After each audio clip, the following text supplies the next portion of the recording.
जनता party जिंदाबाद जिंदाबाद। योगी मोदी सभा कुमार जिंदाबाद जिंदाबाद। योगी मोदी सभा कुमार जिंदाबाद जिंदाबाद। निशान जिंदाबाद जिंदाबाद जिंदाबाद। साथियों, अभी हम लोग सवेरे 10 बजे पहला कार्यक्रम हम लोगों का बहियारी बघेल में था और भारी संख्या में बहियारी बघेल में जिस तरह से आपके अंदर मोदी का निशान जिंदाबाद जिंदाबाद। भारतीय जनता पार्टी जिंदाबाद जिंदाबाद। मित्रों, एक बात मैं साफ आपको बता देना चाहता हूँ।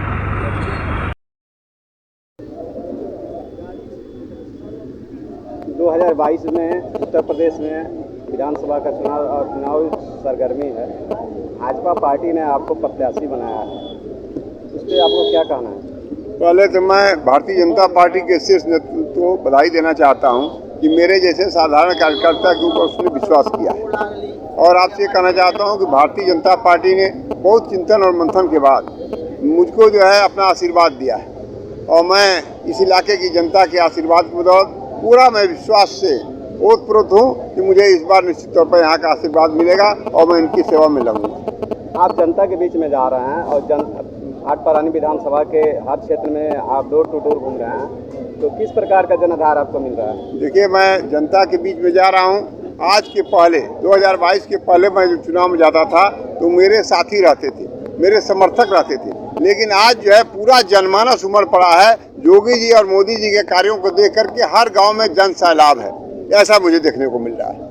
लेकिन जनता का भी आरोप है और विपक्ष का आरोप है कि कोरोना काल में डबल इंजन की सरकार योगी और मोदी जी की सरकार सफल नहीं रही। जहां तक कि प्रदेश के जो मजदूर लोग हैं आ रहे हैं, रास्ते में कोई व्यवस्था नहीं था और आने जाने का कोई व्यवस्था नहीं था और सरकार उस पर विफल रही है, क्या कहेंगे आप? मैं तो एक आपसे कहूँगा कि जो लोग आरोप लगा रहे हैं उन्हें उसका कुछ ज्ञान नहीं है। हमारी सरकार जो है आदरणीय योगी जी की सरकार, दिल्ली से सारे प्रवासी लोगों को जो वहाँ से आना चाहते थे अपने सरकारी बसों से, केवल यूपी में नहीं बिहार तक, बंगाल तक अपने संसाधन से हमारी सरकार ने लोगों को गंतव्य स्थल तक पहुँचाया था। दूसरा मैं आपसे कहना चाहता हूँ, केवल भारतीय जनता पार्टी की सरकार, भारतीय जनता पार्टी के पदाधिकारी और भारतीय जनता पार्टी के कार्यकर्ता ही ऐसे थे कि पूरे कोरोना काल में लोगों की सेवा में लगे हुए थे। आपको बताना चाहता हूँ, यहाँ जब प्रवासी आता था तो उसको जो है क्वारंटाइन सेंटर पर भारतीय जनता पार्टी की सरकार क्वारंटाइन कराती थी, उनको निश्चित हद तक भोजन देती थी, दवाई देती थी। जब उनका क्वारंटाइन का कार्यकाल समाप्त होता था उन्हें विदाई, जैसे बेटी बहुओं की विदाई की जाती है, उसे सारा सामान दे करके 35 किलो राशन, तेल, नमक सब सामान दे करके विदाई करती थी। और दूसरा आपको बताता हूँ, इस मेरे इलाके में भाई जयनाथ कुशवाहा जी ने अप्रतिम काम किया है। जितना काम इन्होंने किया है कोरोना काल में अपने संसाधन से, सलेमपुर से और जहाँ जहाँ तक के लोग आते थे प्रवासी अपने साधन से भिजवाते थे।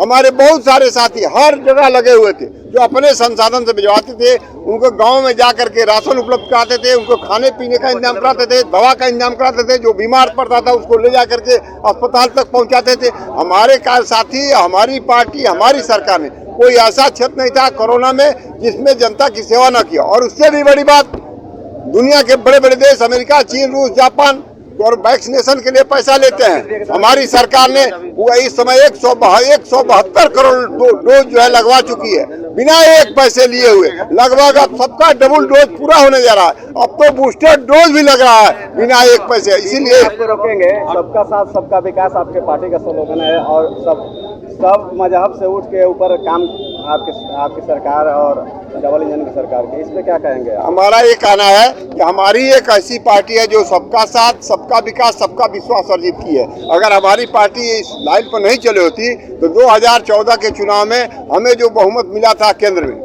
और 2017 में जो बहुमत मिला था हमें राज्य में, अब 2019 में उससे बढ़कर के अगर बहुमत मिला तो ये हमारे कार्यों, हमारी सरकार के कार्यों का प्रतिफल था। 2019 में उससे ज्यादा हमें प्रचंड बहुमत मिला था और आदरणीय नरेंद्र मोदी दिल्ली में प्रधानमंत्री हुए। आप क्षेत्र में जा रहे हैं तो मुद्दे क्या हैं आप? हमारे क्षेत्र में जाने पर जो विधायक का काम था वो बिल्कुल अछूता है।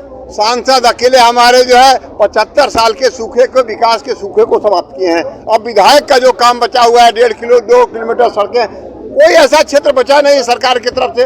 बिजली आपने देखा 5 घंटे 6 घंटे आती थी, आज बिजली 18 घंटे से 24 घंटा आती है। और ट्रांसफार्मर जो है 6-6 महीना लगता था, ट्रांसफार्मर जलता है, अगले दिन ट्रांसफार्मर 24 घंटे में लग जाता है। अब केवल बचा हुआ है जो छोटी छोटी सड़कें हैं, जो विधायक निधि थे विधायक जी अपने स्कूल में लगवा दिए, और जो बचे थे उनके गुर्गों के स्कूल में दे करके कमीशन खा गए। अब छोटे छोटे काम बचे हैं। हमें अगर आशीर्वाद मिलेगा तो गाँव में जो छोटे छोटे रास्ते हैं, नल है, नाले हैं, पुलिया है, वो सब काम पूरा कराऊंगा। भारत माता की जय! भारत माता की जय! चलते चलते आपसे एक सवाल करेंगे हम कि आपकी पार्टी अगर चुनाव के बाद कितने अथी पे आती है? हमारी पार्टी इस बार 325 के पार जा रही है। भारतीय जनता पार्टी जिंदाबाद! विपक्ष पार्टी का आरोप है कि भारतीय जनता पार्टी ने 5 साल में कोई विकास नहीं किया, इससे क्या कहेंगे? नहीं, विकास तो आपको दिख रहा है, किस क्षेत्र में विकास नहीं किया हमारा। हम आपसे कहा कि बिजली का क्षेत्र हो। अब देखें आज तक जो है पूरे प्रदेश में 5-6 मेडिकल कॉलेज थे, आज क्या है 55 मेडिकल कॉलेज हमारे इस 5 साल में मेडिकल कॉलेज बने। आपने देखा है देश में एक दिल्ली में एम्स था, आज जो है देश में 27 से ऊपर एम्स बन रहे हैं। गोरखपुर का एम्स बन करके तैयार है, काम कर रहा है। आप देख रहे हैं वहाँ 30 साल से खाद का कारखाना बनता, खाद का कारखाना चालू हो गया, यूरिया खाद बनना शुरू हो गई है। विकास के किस क्षेत्र में जो हमारी सरकार पीछे है? सारे क्षेत्रों में अपना मापदंड, स्वास्थ्य हो, शिक्षा हो, रोजगार हो। 4.5 लाख लोगों को हमारी सरकार ने, यूपी सरकार ने नौकरी दिया है, और पारदर्शिता वाली नौकरी दिया है। 1 पैसा घूस नहीं लगा है। कोई ऐसा आरोप नहीं लगा सकता कि हमारी सरकार के कार्यकाल में किसी को 1 पैसा घूस लगा हो, या किसी क्षेत्र विशेष के लोगों का हो गया हो, या किसी जात विशेष के लोगों का विकास हो गया, ऐसी नौकरी लग गई हो। हमारे यहाँ सभी लोगों के काम हुए हैं, सभी जात धर्म मजहब से ऊपर उठ करके हमारी सरकार ने संपूर्ण विकास के लिए, चतुर्थ विकास के लिए काम किया। युवा लोग का आरोप है कि भाजपा सरकार में युवा लोग को रोजगार नहीं मिला है, क्या कहेंगे? नहीं, रोजगार अभी बताओ 4.5 लाख लोगों को नौकरी दी है हमारी सरकार ने। कौन कहता है रोजगार नहीं दिया है? हमने मुद्रा लोन के माध्यम से लोगों को पैसा दे करके उनको रोजगार का अवसर प्रदान किया। हमने स्वयं सहायता समूह वाली महिलाओं को हमने पैसा दे करके उनको उनकी स्थिति मजबूत की। हमने रोजगार के बहुत सारे अवसर पैदा किए हैं। कोरोना कार्यकाल में 2 साल तक हमारे रोजगार के अवसर बंद थे, अब उसको तेज गति से बढ़ा रहे हैं। आने वाले दिनों में फिर मेरी सरकार बनेगी, 4.5 लाख से क्या हम एक 5 वर्षीय योजना में 20 लाख से ऊपर लोगों को रोजगार। मोदी योगी सभा जिंदाबाद! जिंदाबाद! लास्ट सवाल रहेगा, आप भाटपा रानी विधानसभा की जनता से क्या अपील करना? नहीं, भाटपा रानी विधानसभा की जनता से यही अपील करेंगे कि जो यहाँ जड़ता आ गई है, जो यहाँ विराम लग गया है, जो विकास थम गया है, केवल एक ही परिवार जो है मनमाने तरह से और दंभ के कारण इलाके के लोगों का सम्मान गिर गया है, सम्मान नहीं मिलता है। उस सम्मान को वापस लाऊंगा, और निश्चित तौर पर जो है यहाँ जो विकास के कारण अवरुद्ध है वो पूरा करूंगा। मुझे जनता पर विश्वास है कि मुझे इस बार आशीर्वाद देने। चलिए, बात करने के लिए बहुत बहुत धन्यवाद।